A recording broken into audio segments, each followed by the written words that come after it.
Selasa 28 Januari. Kemarahan yang adil.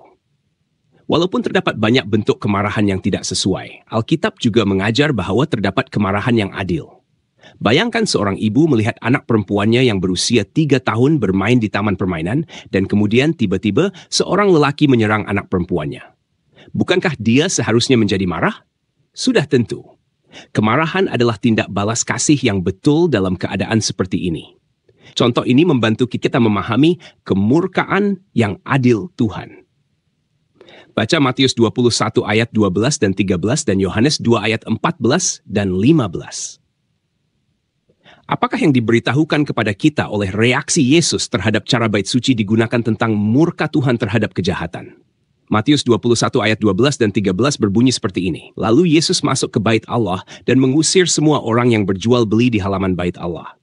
Ia membalikkan meja-meja penukar uang dan bangku-bangku pedagang merpati dan berkata kepada mereka, "Ada tertulis, rumahku akan disebut rumah doa, tetapi kamu menjadikannya sarang penyamun."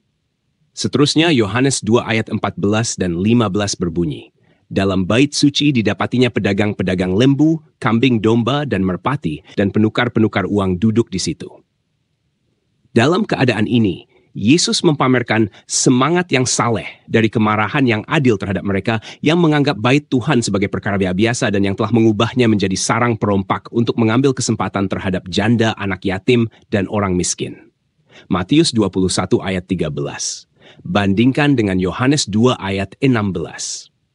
Yohanes 2 ayat 16 berbunyi, "Kepada pedagang-pedagang merpati, ia berkata, 'Ambil semuanya ini dari sini. Jangan kamu membuat rumah Bapakku menjadi tempat berjualan.'" Bait suci dan ibadah, yang sepatutnya melambangkan pengampunan Tuhan yang murah hati dan penyucian bagi orang berdosa, sebaliknya digunakan untuk menipu dan menindas beberapa orang yang paling lemah. Bukankah Yesus seharusnya bersikap marah atas kekejian ini? Markus 10 ayat 13 dan 14, dan Markus 3 ayat 4 dan 5 memberikan lebih banyak contoh tentang kemarahannya yang adil dan benar. Apabila orang membawa anak-anak kecil kepada Yesus dan murid-murid menegur orang yang membawa mereka, Yesus sungguh tidak menyenanginya. Harfiahnya marah. Dia berkata kepada mereka, "Biarkan kanak-kanak kecil itu datang kepadaku." Markus 10 ayat 13 dan 14. Markus 10 ayat 13 dan 14 berbunyi, "Lalu orang membawa anak-anak kecil kepada Yesus supaya ia menjamah mereka. Akan tetapi murid-muridnya memarahi orang-orang itu. Ketika Yesus melihat hal itu, ia marah dan berkata kepada mereka, 'Biarkan anak-anak itu datang kepadaku. Jangan menghalang-halangi mereka, sebab orang-orang yang seperti itulah yang empunya kerajaan Allah.'"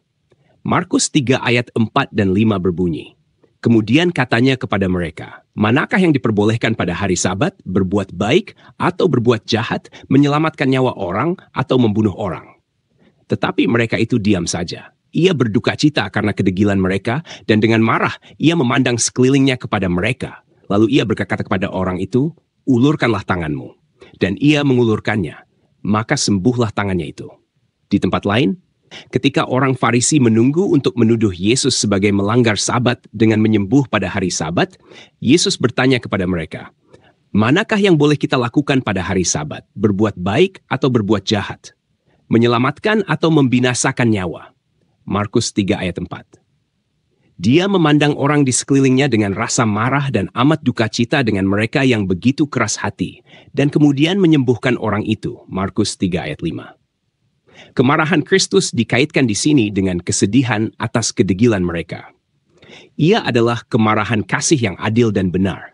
Sama seperti kemarahan yang dikaitkan dengan Tuhan dalam Perjanjian Lama adalah kemarahan kasih yang adil dan benar.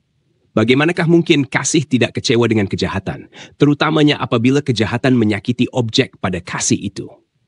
Bagaimanakah kita boleh bersikap berhati-hati untuk tidak berusaha dalam mewajarkan kemarahan yang mementingkan diri sendiri sebagai kemarahan yang adil? Mengapakah hal itu sangat mudah dilakukan? Dan bagaimanakah kita boleh melindungi diri kita daripada perangkap yang halus tetapi nyata ini?